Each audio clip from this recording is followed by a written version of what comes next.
I'm Mark Bouris, and this is Straight Talk. Andrea Clarke, welcome to Straight Talk. Thanks for coming in. Thanks for having me. Well, my mate Layla McKinnon, she told me that she went to one of your talks and she gave you a huge rap. So you got lots to live up to. Hope you're ready. Great. No, she's good. No, so you're an award-winning author, futurist, journalist, but you've sort of launched. You got your new book, which we'll have a little chat about. Adapt.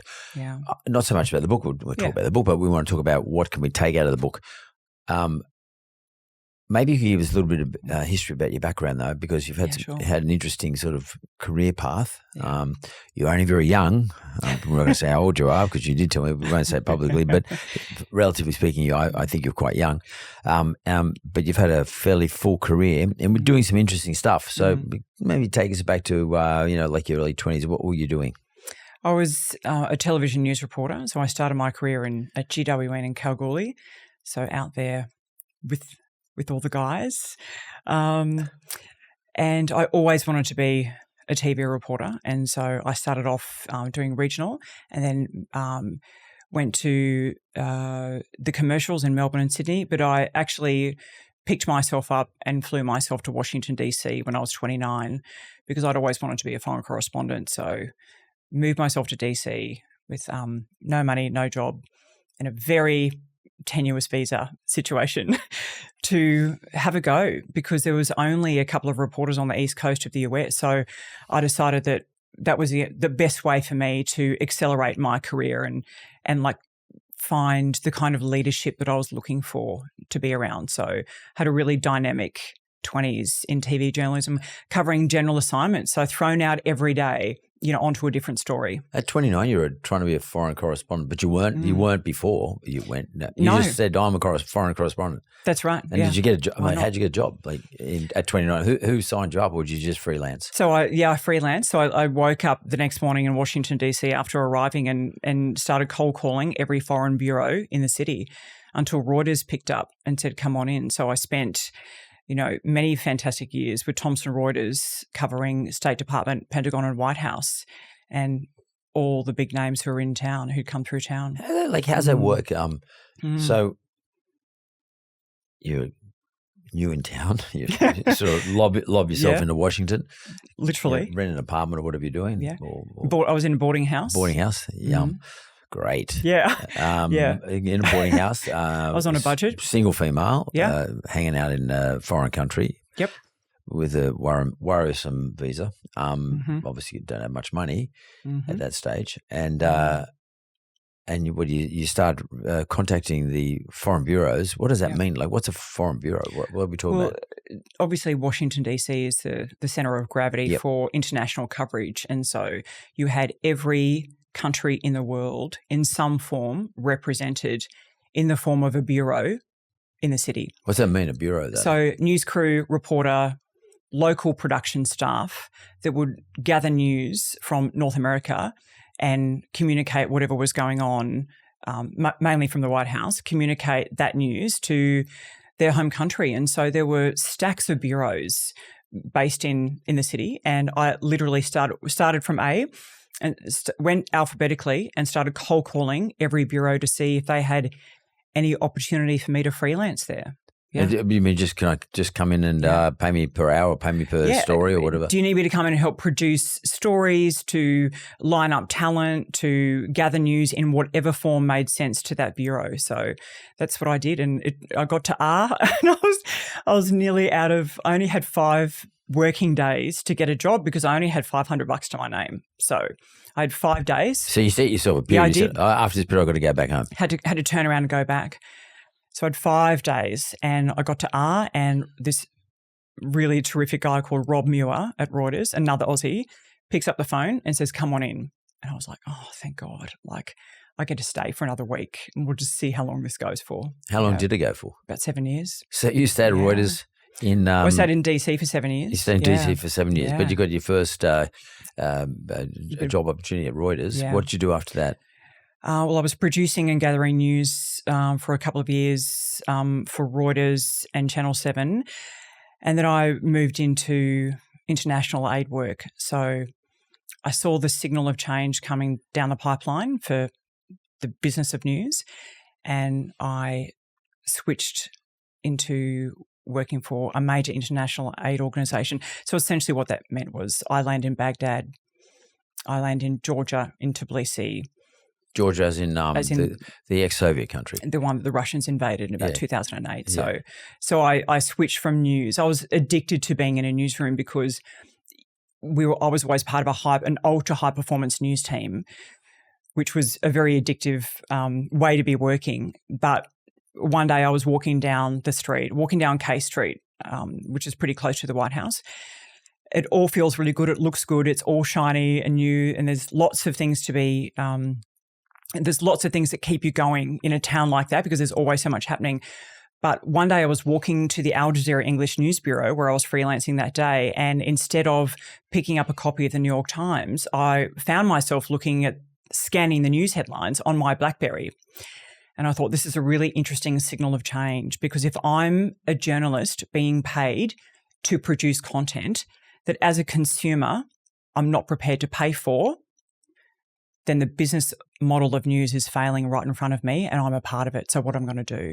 So I ran through the options, and for me, I thought, what if my behaviour scaled? This is, 2008. What if my behaviour scaled? Like, what if 10,000 people stop picking up a paper? What if 1 million people stop picking up a paper? Then what's going to happen to the news business? So I decided to resign pretty shortly after that, go into international aid, and then I found myself in Baghdad pretty shortly after. Yeah. It's in Afghanistan. In Iraq. Sorry. Yeah, sorry. But we were running major programs in Afghanistan as well. So it was that's pretty hectic. It was pretty hectic. You've gone from Washington, a nice, safe environment, to Baghdad.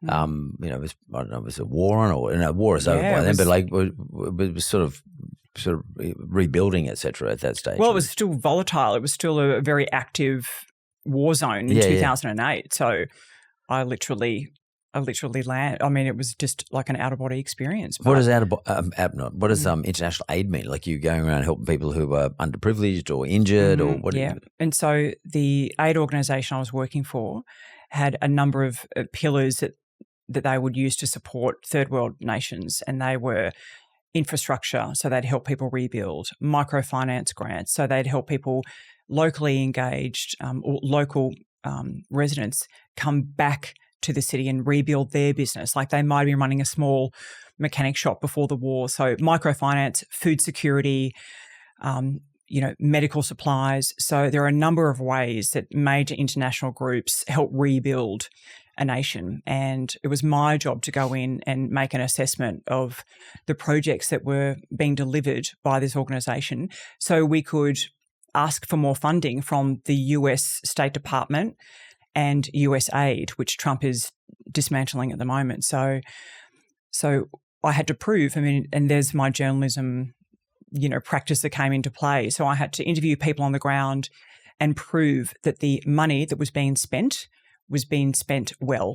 So we could get another $1 billion for Iraq the following year. It was big money. Wow. That's big coin. Pretty deep experience from going from reporting what's going on in the US, or what's going on in terms of those people operating in the US, and then off into doing international aid. That's pretty crazy. What did you do after that? Well, I don't know how you're going to top it, but anyway, you didn't go put on a sort of a army outfit and go to war or something, did you?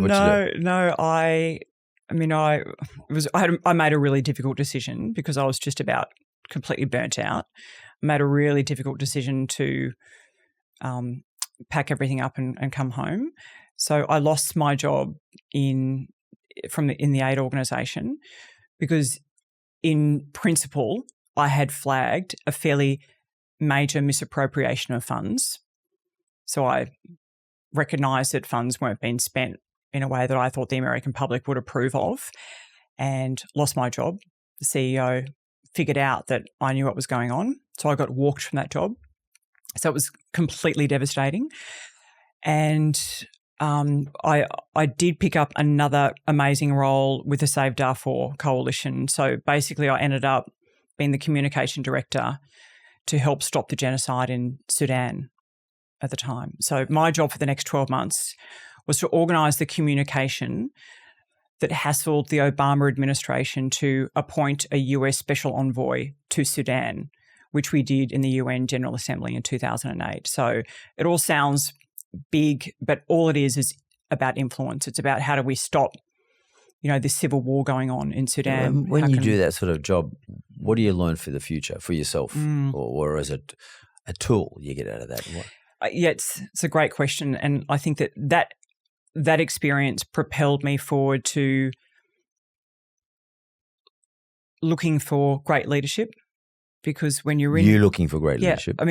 But it allowed me to prioritize what great leadership looked like. Right. Because you saw great leaders in those moments, and you saw leaders who didn't perhaps have the influence that they would want to have. And so for me, it helped me recognize what great leadership really looked like. And then, and made me think about how can I translate all of that experience into running a small business, and to, eventually coming back to Australia and developing a leadership and learning business where I was able to translate all of those lessons into leadership programs for big businesses like Rio Tinto, Austrade, NBN, Aurora, BHP. As being some of your clients.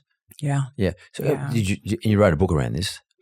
Yeah, I did. Yeah. And what was that called? Yeah, Future Fit. Future Fit. That's different to this book. Yeah, that was 2019. Because as you know, we're right in the middle of an election period. And I had yesterday sitting right there, the Treasurer of the country, and I put to him, you're one of the senior leaders of our government right now, and may well be, after the election as well. And of course, it's very traumatic at the moment out there at the moment. The stock market's gone mental. Australian dollars less than 60 cents. I don't know if it is as we sit here, but it was yesterday afternoon. Yeah. People are getting very nervous. I remember this happening during the GFC. People's superannuation balances started to go from 100,000 down to 30,000 very quickly. People worried about all the money they've been putting away their whole life. What would you say to someone like the Prime Minister or the Treasurer, or any senior person in those roles where they try to they need to build confidence back in the system? What do they do? What do they talk about? How do they go about it? Maybe it's a better way. I think there's a recognition that has to happen first, and awareness that collectively the whole nation is looking to them for direction, protection and order in a moment where we feel very uncertain, very chaotic. And we're trying to log into our super funds to see what's going on there.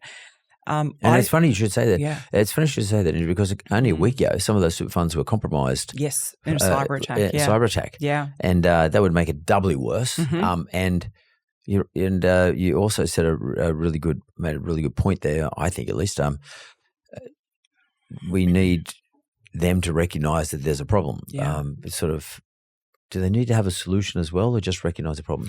I think recognition and an acknowledgement publicly of the problem. I don't think that we hear that enough. We don't hear politicians saying, we really understand how it feels to, be supporting 3 kids with 3 jobs, trying to put food on the table, trying to make things work. I don't hear enough politicians connecting in a real way with their constituents by recognising what the pain that people are feeling. I mean, surely you must see that as well. Yeah. Well, do you think that's the reason for that is they getting paid a lot more money than, say, their constituency in whatever area that they might be in? I don't think it's got anything to do with the kind of coin they're on. I think I rarely see leaders spend enough time on the front line of change. And when you're not close to change, you don't understand how change impacts people.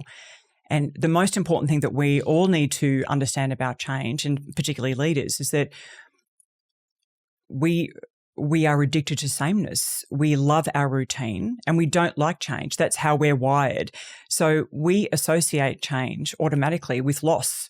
Imagine imagine for everyone listening, I'm your boss and I say, there's an email coming your way and the heading is, we need to talk. You're going to automatically default to a loss. You're going to default to that means something really negative. That's a threat to my security, my stability, my status, my financials, whatever it might be. I'm not sure that leaders recognise how deeply people are impacted by any degree of change. We're not wired for it. We don't like it. We are constantly clinging to what we know because we love certainty. Now, I would say to people, and I say to people in my leadership cohorts, what we need to do in that moment is interrupt that thought pattern. And while we recognise that the situation may not be great, we also need to find the upside in what change provides us. Like, what's the opportunity in this change? How can we demonstrate some personal agency in moments where we do feel uncertain? And how do we understand what we can control and can't control? Well, that's very interesting, because I said to the treasurer, and he told her quite a heart-rending story about when he was a young man, like still at school, that he was a bit wayward when he was growing up, and largely probably because he didn't have proper parenting as a kid. His mum and dad split up, etc. Those things can affect a boy, I guess, and a girl. But he had two older sisters, and he said that he met up with a guy who was a teacher at the school. Actually, sort of took him under his wing and sort of talked to him and gave him some mentoring. And as a result of that, he decided he wanted to become a politician or be in the public policy environment, not a politician necessarily. And in terms of his leadership journey, he saw that as a very important thing. But he also mentioned.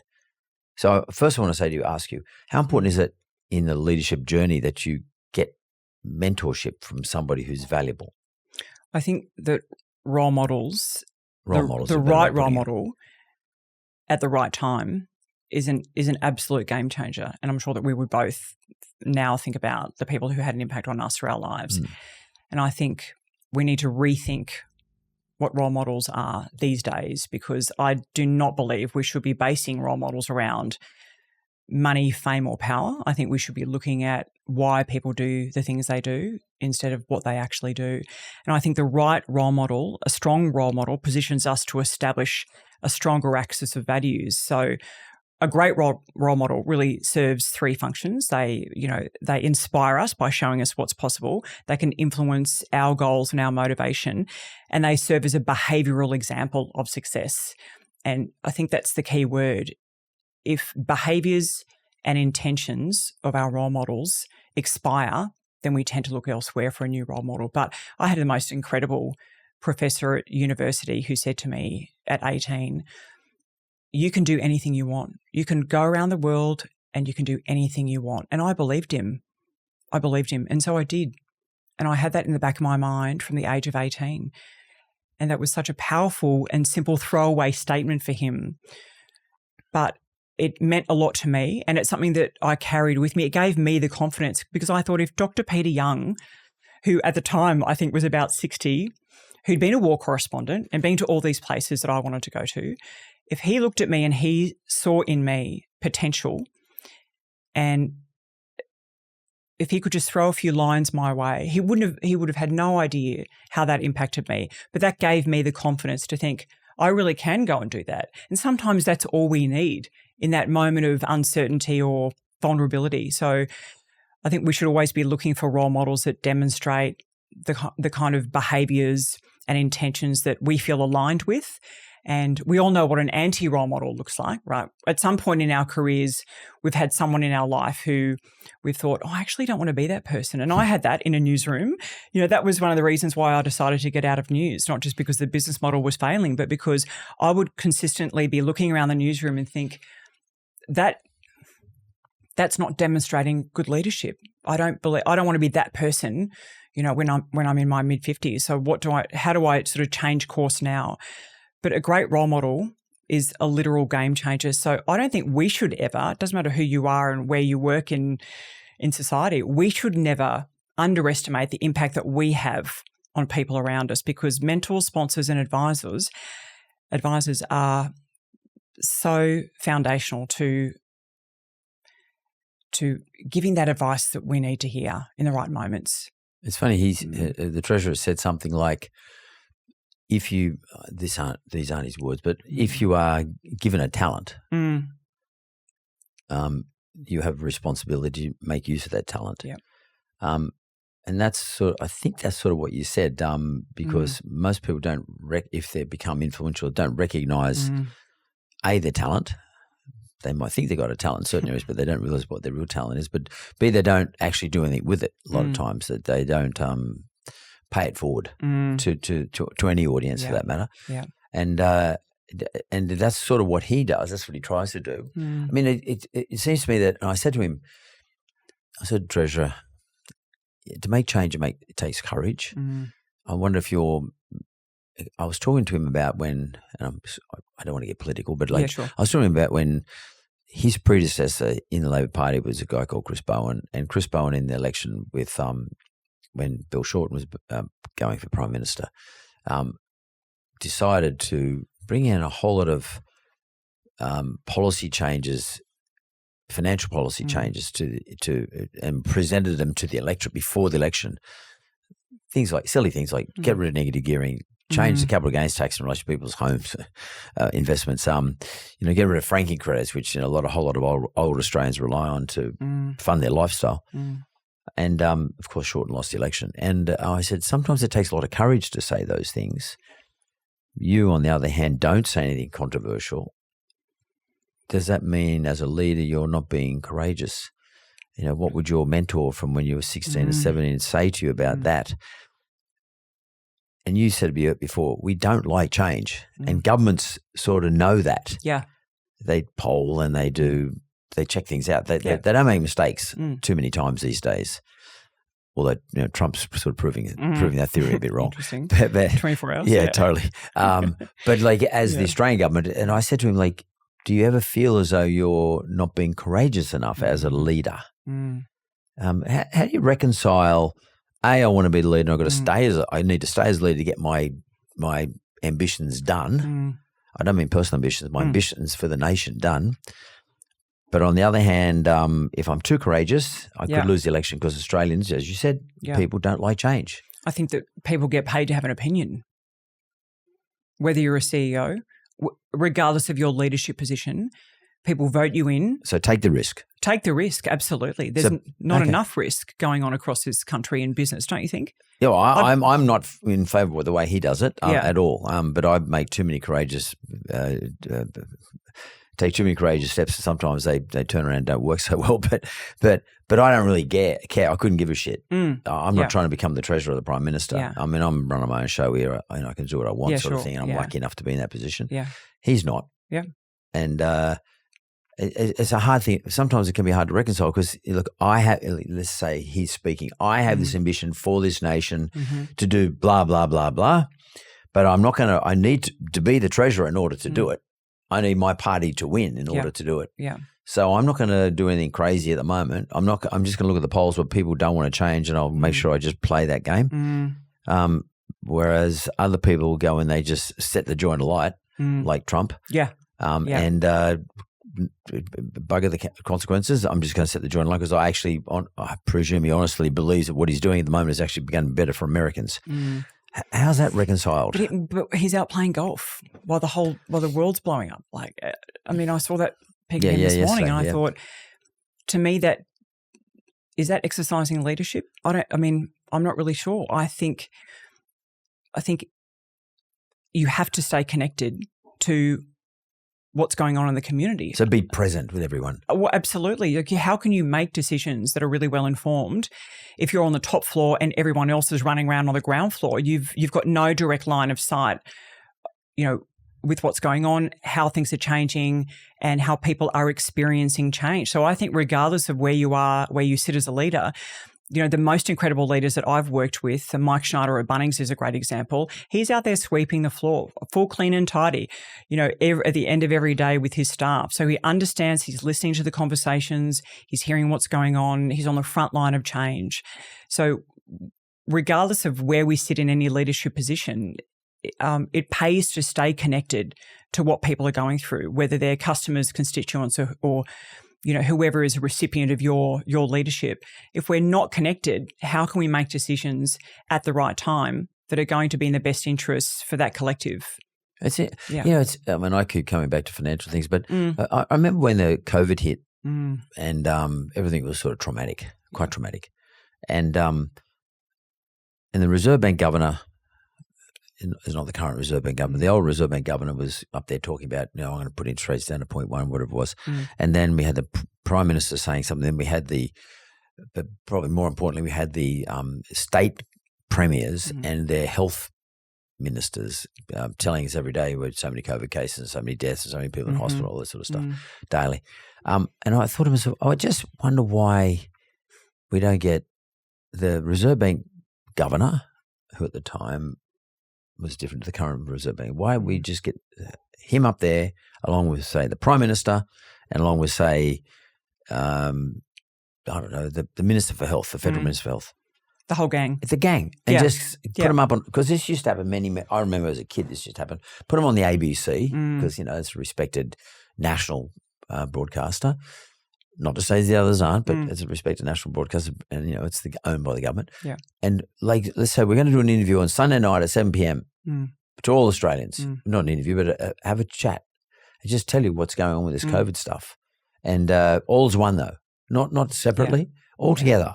And explain what we're thinking and how we're walking our way through. I wonder why they don't do that. Why? I feel like, the greatest missed opportunity in most leadership practices is communication, right? It's the most important part of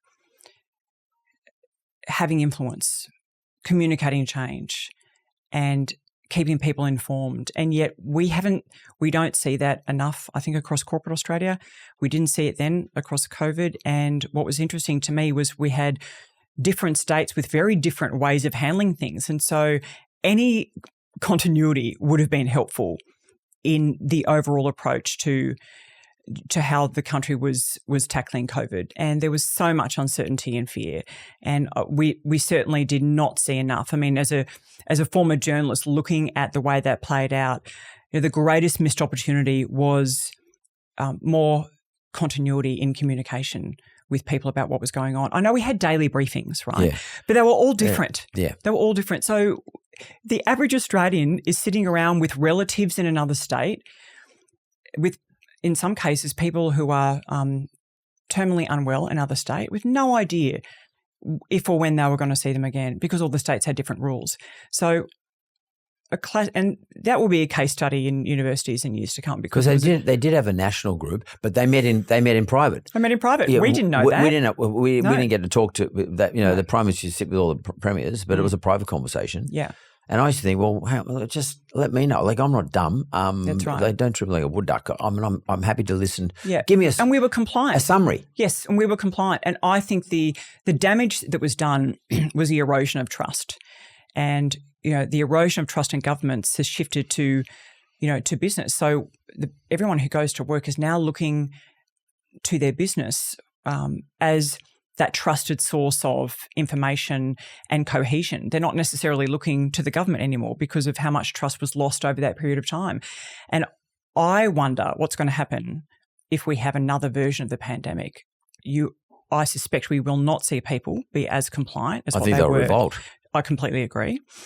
And I don't think we can underestimate what's lost when that erosion of trust happens, whether that is in the workplace or socially or in the community or whatever context, because, the DNA of trust is really straightforward. When I'm thinking about whether or not to trust you, I'm asking myself 3 questions. Is this person consistent? Are their behaviours consistent? Do they have the character? Do they have the resources, the skills and the wherewithal to do what they tell me they're going to do? Character, consistency and competency. And are they competent? Are they prepared for this? So if we see a crack in in that thread of DNA, the DNA of trust, we're going to step back and that erosion of trust has already happened. It's very difficult to repair trust. And I think we saw that happen at scale during COVID. And I think across the globe. Totally. I think but actually, you said the communication piece on leadership just generally. I can ask you 3 questions around that. So the first question is, what do I communicate? Yeah. In terms of content. Second question is, how do I communicate? In other words, how often? Like is it frequency? Is it like if I'm a business leader, is it via Zoom or is it in person or etc. And when do I communicate it? Do I do it? Do I wait like we've got a global financial issue potentially arising at the moment. Do I wait until it becomes a problem, or do I start talking about it now? So what, how, and when do leaders communicate? Anytime, every communication is about change. So whenever there's a change, I mean, it depends on the context, right? So I was actually watching Scott Galloway yesterday on Instagram, and I thought I loved that he jumped on. He was walking around a college tour, and he jumped on Instagram and he started communicating what was going on with the sell-off. So generally speaking, every piece of communication is about change. Otherwise, you wouldn't be communicating. So anytime there's something to communicate around change, do it. So can I just stop you there? So on change, you mean something that's changing out there compared to what I'm used to? Anything that's going to disrupt the status quo, anything that impacts your clients, your customers, your constituents. Your staff. Yeah, your staff, absolutely. Anything that's going to impact them, that needs to be communicated. Secondly, communicate candidly and frequently. So what people want to feel like is the conversation we're having now. I want to feel like that tone and style and everything about this would be carried over if we were sitting around having a coffee, right? So you want to be candid and conversational in the way you communicate. So I think it's not written off a script. I ignore the script, yeah. And I think that many leaders know that. Leaders who are really great communicators spend hours preparing as well, that people don't really, that's not really shared, but it's something that they do privately, but they prioritise communication as a skill in the same way they prioritise reading a P&L sheet, in the same way that they prioritise other technical skills that keep their business going. So prioritise when something needs to be, when there needs to be comms around change, do it conversationally and candidly in a way that's natural to you and effortless to you. What was the third one? And how often? Like, what's the process? Do I do it every day? Because we saw that during COVID, they did it every day. But do I do this every day? What, like, good examples today? Yeah. Like, let's say we talked yesterday about, look, guys, there's a global issue at the moment in relation to Australian dollar, et cetera, et cetera. Do I go back the next day and say, look, here's an update? Yeah, I would treat it like breaking news. So I would. So anything new that comes up or any change in from the day before? Yeah. This is the missed opportunity that super funds have with all of their members. I haven't seen one super fund. I don't see a single super fund communicating anything, and I haven't. None of us have for the past however many years.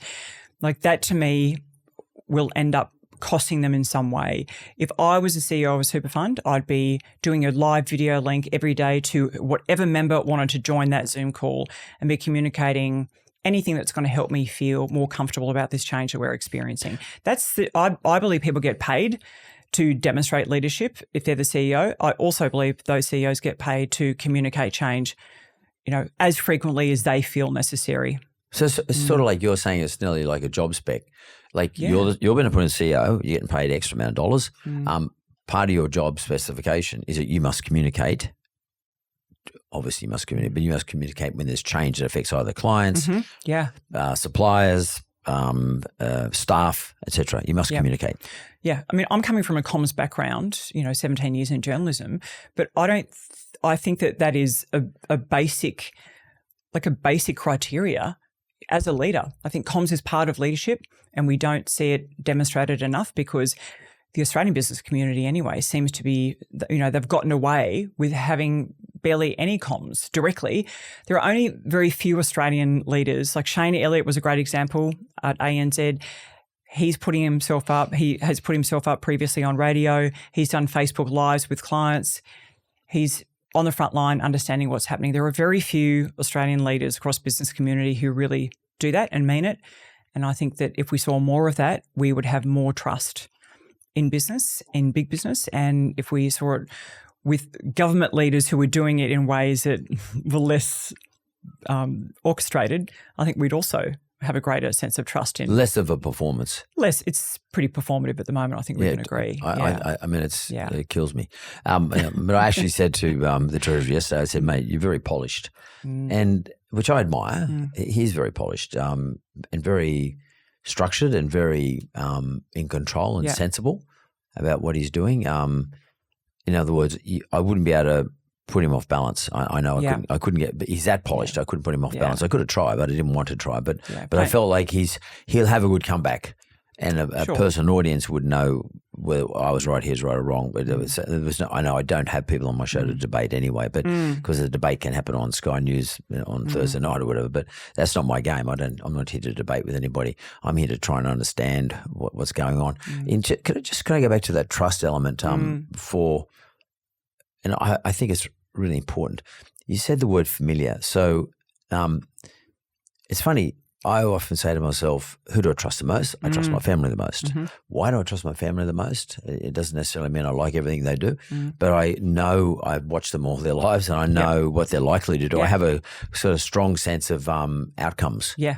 So, and because when I talk about brands, I often say a brand to be trusted it won't happen overnight. People have to become familiar with it as in a family sense. You can even make mistakes just like in a family, but you still forgive your family at the end of the day because, I don't know, they're your family and you trust them. And because you trust them, they're your family. Because they're your family, you trust them. They both go both ways.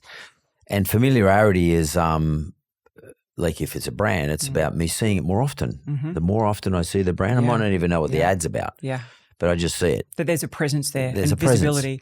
And so how closely aligned is trust and familiarity as opposed to you're not going to do the wrong thing by me? Just those two is on very much on a surface level. Familiarity, I know who that organisation is by virtue of the fact they've been around for 10 years. How strong is that? I think what's most important is when you feel like there's been an erosion of trust or trust has been undermined in some way, your response to that is most important, whether you're a brand or a business owner. So, and I see this on, in small ways locally myself, with local businesses getting negative reviews. They'll often call 10 people who trust the business to get online and put up a positive comment. A Google review. Yeah, basically.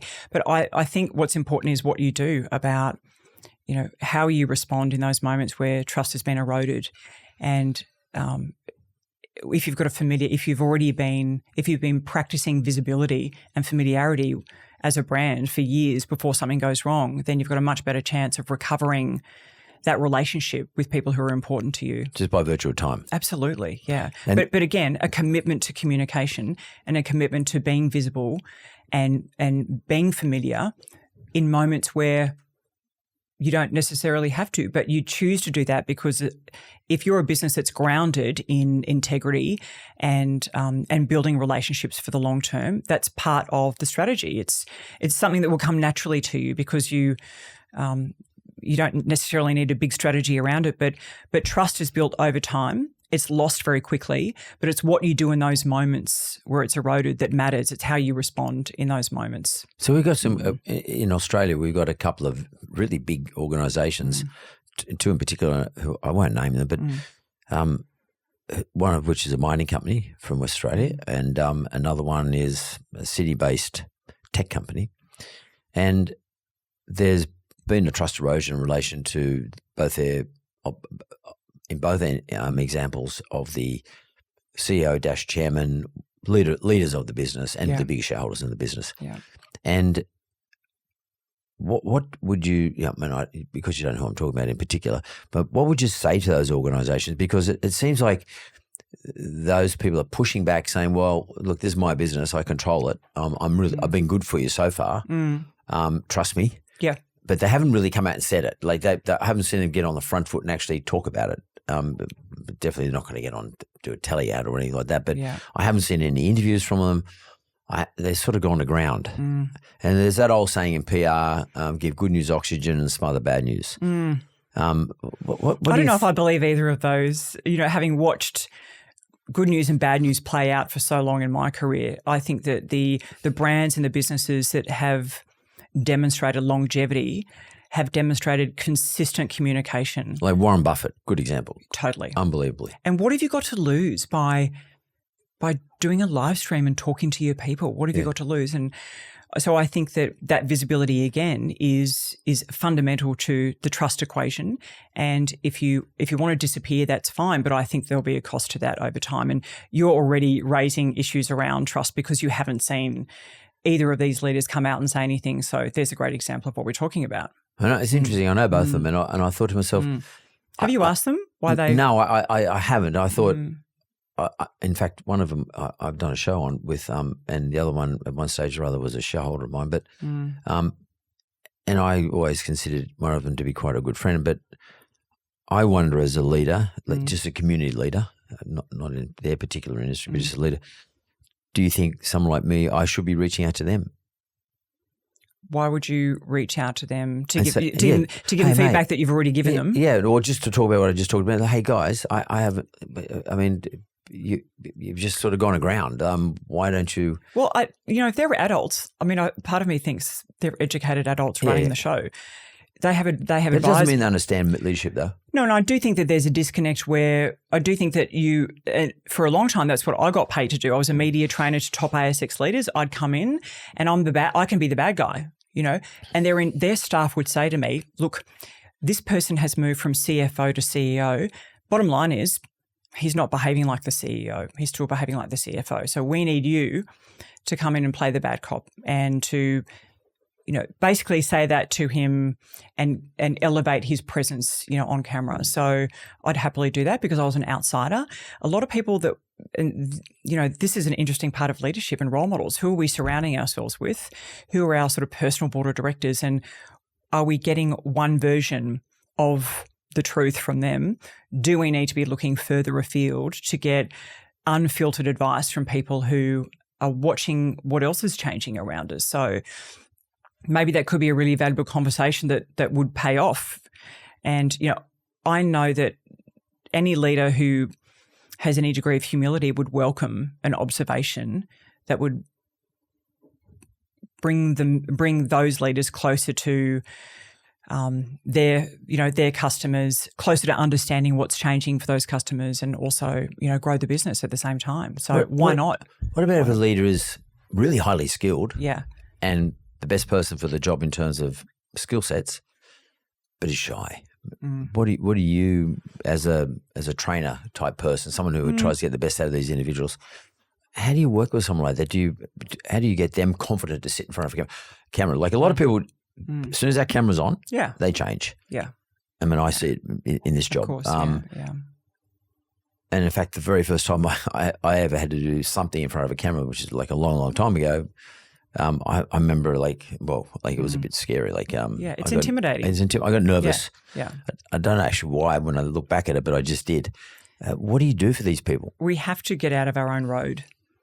What's that mean? We have to, get over yourself. You have to get over yourself. I mean, I've had 17 years as an on-camera news reporter. I do not enjoy, I would rather be in your seat. But the message that I have around adapting more effectively to change is far more important than how I feel about myself.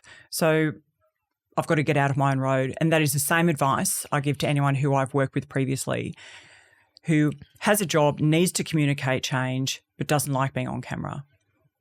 Just get out of your own road because it's actually not about you. It's about your audience. It's always and only about your audience and the kind of influence that you want to have over them, regardless of how shy you are.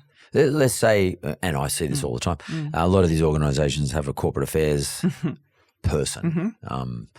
And usually when it's pretty bad news, they send that person had to be the spokesperson. So, and you'll read in the paper, the spokesperson for said blah, blah, blah, as opposed to the individual. Do you think that's damaging to their organisation? I mean, it depends on the scale of the issue. But let's say it's an important issue and they're just run of a cover. Oh, I mean, we all know how that plays out. I think it's a mistake. I think that any time a CEO, I think if you're a CEO running a business and the business has a problem, again, get out of your own road and get on camera and start communicating that change to people who are important to you, whoever they are. Is it important to say you made a mistake? Definitely. Yeah. Well, I mean, obviously their lawyers would disagree with that depending on the situation, but I think that only builds trust. If you have an honest and direct line of communication with your constituents, and I watched this with I won't name names, but one of the big banking guys, probably about 7 or 8 years ago, everyone knew he was really arrogant. didn't really feel any obligation whatsoever to communicate to any of his 40,000 staff or hundreds of thousands of customers. Now, how much social capital do you think he had when something went wrong and the board was looking at him and thinking he's got to go, right? I would argue that Shane Elliott has a much better chance of staying in the gig long term. I'd argue that he has longevity because every day he's out demonstrating that he cares a lot about what customers think, what his employees think about the place to work. So I think you build social capital over time, and that capital may have a payoff in a moment where you're finding life difficult or where your job is up for grabs. Yeah, where someone might be challenging your position. That's exactly right. As a result of an error of the whole bank. That's right. And that example, because there's no one, very rare as an error in a big organisation, responsibility of one person. It's usually the responsibility of many. But because you're at the top of the tree, you take the blame for it. Yeah, of course. And, I think we see that a lot in banking. And I think there's a disproportionate amount of pressure on CEOs these days. I think the burnout, liability and scrutiny is at a point where it's never been before. I wrote an article about this for the Fin Review last week. The global CEO index has shown that there's a higher turnover of CEOs because of burnout, liability and scrutiny and increased attention. And that's not just damaging to them, it's damaging to emerging leaders who are looking at their boss thinking, it's just not worth it. Maybe there's another way. Maybe there's an adjacent pathway here. And I'm going to trade power and prestige for peace. And privacy, right? And who wouldn't want to do that in today's world? But that's a pretty dangerous precedent to set when you look at the kind of, it lowers the barrier to entry for leadership over time. So I think that we look at CEOs and we do expect them to be superhuman because they're not only running these enormous organizations, they're running families, they're expected to be culture shapers, they're expected to be community leaders. So we do expect a lot. Our expectations are disproportionately high of a CEO. So I think we need to be careful about that. But when it comes to the basic role of a CEO, it's not just about growing the business and keeping shareholders happy. I think it's also about communicating change where necessary. So I think communication and leadership is a fairly basic ask, but we don't see enough of it. And that issue whereby people are looking around thinking to themselves, why would I do this because of the things you just mentioned, burnout, etc. Do you think that could be a reason why some people take the view that the quality of our politicians today are less than they used to be, and because it's lowered the bar? Well, would you be a politician? No. Why not? For the amount of drama you have to put up with, right. They don't pay you enough. When you can have peace and privacy. Yeah. Why would you go for the profile and prestige? Yeah. That's the problem because people like you who should be running for office can afford not to. You choose to have influence in other ways. But how do you correct that then? How would you suggest that we as a nation start to try and correct that? I mean, should we pull back a little bit from laying so much scrutiny on them, or what's the issue? I don't know. I think it's really a complicated question because the whole system is designed. It's public sector. It's not private sector, right? There's no money in it. There's no. It's a very difficult and complicated game to play. And for most of us, by the time we are in our 40s, 50s, 60s, and when we're most qualified to play that game, we don't necessarily have the energy to. So I don't have the answer to that. I don't know if many people do, but I'd love to hear it. So would I. So could we quickly talk about your book? Sure. So your book called Adapt. It's Mastering Change in 4 Steps. Yeah. Can you? Do I have to read the whole book to get the 4 steps? No, you don't.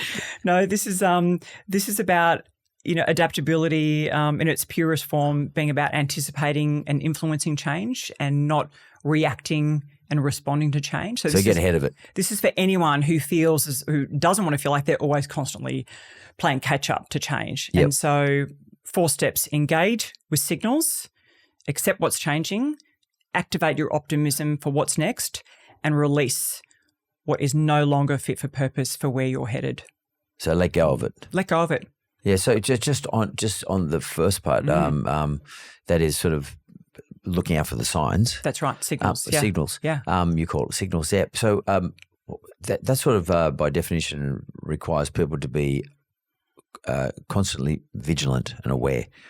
I think we can be overly vigilant. I mean, my advice is choose a couple of things to pay attention to, but also don't ignore that gut feeling, because we all have ignored, and there's probably a signal of change today that we're all ignoring. So I'd provoke you to think, what is that? It might be personal, it might be social, it might be in the workplace. But don't ignore that signal of change, because the closer it gets to you, the less options you'll have to respond to it.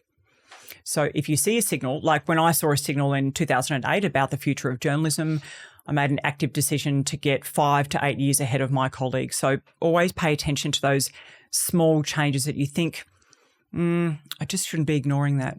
Do you think there's I have to finish off on this one, but I think it's an important question. Do you think there's a danger that the way we live our lives, we get so caught up in our business from day to day, whatever it happens to be, whether you're an employee or running a business, doesn't really matter, or in government, we get so caught up with what we're doing day to day, and we convince ourselves, wow, I'm really busy. I'm going to get up really early, I'm going to start on my stuff, and I'm going to go to the gym, and I've got to see the kids, and I've got to blah, blah, blah, all the stuff I've got to do. I'm so damn busy that I know in the back of my mind there's something that's bothering me, a signal.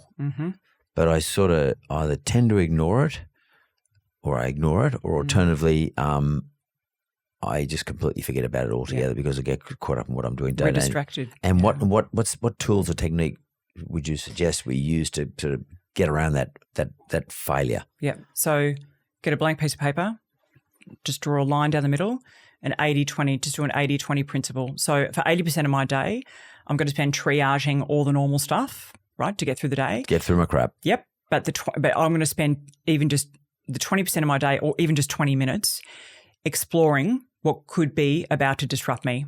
Like how can I take a step towards figuring out what that signal is going to mean for me in a month's time, in a year's time. So, and that explore versus exploit. So, triage the day, but always give yourself a few minutes to reflect on confronting that signal of change, because what you don't want is for that signal of change to to be up close where you've got no options. Because then you panic. And then you make the worst decisions. So is it sort of like health checking? We do it ourselves. Yeah, if I've got a fever, I think, hang on, I better be careful. Yeah. Or I've got a sore throat. Maybe I got something wrong. I better. A lot of people don't do it, but in my case, I don't ignore it. Yeah.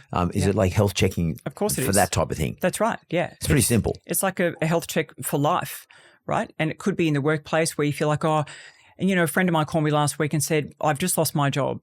I'm really shocked. And I said, well, I'm not shocked, because for the last 12 months, you've called me every week and said how much your boss hates you. So I would have picked that as a signal of change a year ago and started, tidying up my CV and looking for another gig. So pay attention to what those signals are, because what you want is options.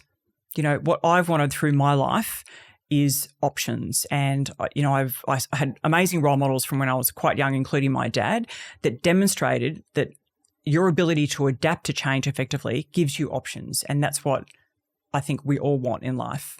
Why do you think you were, you mentioned your father, but why do you think you were so, I don't want to over-dramatize it, but vigilant back before you probably even really thought this stuff through, which you're talking about now, like going back to when you were a journalist in Washington? Why do you think you were so vigilant at such a young age? Because when I was 12 years old, I was in a Cessna 210 single engine. My dad was piloting, 6-seater with my 2 sisters. Dad was flying the 3 of us between Moree and the Gold Coast, and we had engine failure at 9,000 feet. And what I saw happen in those moments convinced me that having high adaptability would always give me options. So we lost power. In other words, you're gliding. We glided for 9,000 feet, and it wasn't IQ or EQ that helped Dad land that plane in one piece. It was his AQ, it was his adaptability quotient. So the ability to apply new thinking to a new problem. And he was so calm and composed in those moments that by the time we got on the ground, I didn't think about it then, but many years later, I started to think, when did I first see the power of adaptability, the power of an adaptive mindset in action? And that was it. I would have been 12 years old. And it was an incredible lesson in what, if you commit to having a highly adaptable mindset, you will always have options. And that's what I wanted for myself. And so I really was highly engaged in what those signals of change look like for me from quite a young age, because, Dad would throw a map over the dining room table before school holidays and say, where do you want to go? Right. So lucky Dad in the Cessna? In the Cessna. Dad ran a trucking haulage business, right? So he had a light plane for work, as most people did around Western Queensland in the 80s. And when he threw a map over the table, that wasn't just about planning holidays in hindsight. For me, that was about what a remarkable invitation to imagine your own future, to have to be an active player in the way life was going to play out for you. So I was always engaged in change and always understood the role of imagination in the kind of life that I wanted to lead. And I just wasn't prepared to kind of roll along with the standard narrative. And I had big dreams, and I was encouraged from a very young age to really go after them. You're lucky you didn't turn, as opposed to being post-traumatic stress syndrome, whatever the words are, you actually had an embedded advantage as a result of what you experienced and what you saw your dad do. Yeah. And obviously, luckily, it was a good outcome. So it allowed you to remain embedded in your mind. Yeah. And what's interesting is that you've done something about it too. Like you've actually put it into action. You've turned that asset into action, that embedded experience into action in your own life. I think many people also, Andrea, they tend to, I don't know what it is, people sort of forget in terms of their career that a career is a really important part of your life. Like I don't mean you have to have a career, but whatever you're doing, it's an important part of your life, whatever you're doing. And we tend to think we focus on what we're going to do on the weekend. Like where we're going to go for dinner, and which is also important, and who we're going to see, but we forget about this other stuff that underpins all that. And you're right, we don't see the signals. Well, learning and agency is part of the DNA of being highly adaptable. I'm obsessed with learning. I always have been, because learning is not just about gaining knowledge. Every time we learn something new, we uncover something about ourselves. So it's a positive feedback loop that is literally infinite. And, I think learning is a portal, and if we're not learning, we're not adapting. And we've got so many resources today to learn. There's podcasts, there's everything. It's everywhere. And there's your book, Adapt. Yeah. And that's a good way to end today's story. Hey, look, thanks very much. You. Actually, that was fascinating. Thank you. Mastering change in 4 steps. Yeah. So I quite like the having agency over your future, that concept. I think that's a really important concept. Most people don't think about that I know of. And we're too interested in what we're doing today and what we did last week and what didn't go right for us last week, and, how awful someone was towards me, as opposed to, well, hang on, that's a signal that I should do something for my future. Exactly. Have some agency, build personal agency in whatever way works for you. But I think that's a straight line towards fulfillment. Andrea Clarke, thanks very much. Thanks very much.